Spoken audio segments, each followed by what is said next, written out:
ওয়ালাইকুম আসসালাম। হুজুর, আমার জানার বিষয় হলো, কোনো মহিলা যদি তার স্বামীর কাছ থেকে চলে আসে, এমত অবস্থায় স্বামী তালাক না না দিলে অন্যত্র বিবাহ বসতে পারবে কি? আর অন্য স্বামীকে বিয়ে করলে তার হুকুম কি?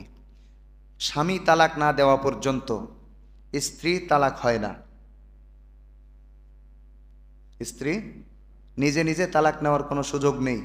যদি কোনো মহিলা এই কাজ করে থাকেন, তার প্রথম স্বামীর কাছ থেকে তালাক না নিয়ে তিনি অন্য কোনো কাউকে বিবাহ বন্ধনে আবদ্ধ করে নেন বা কারোর সাথে বিবাহ বসেন, তাহলে তার এই বিবাহ হারাম।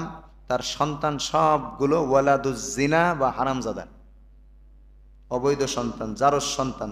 তাতে যত বড় তাহাজ্জুদ গুজার হোক আর পুরা ফ্যামিলি একসাথে যে উমরা করে আসুক, সব কি জারজ সন্তান।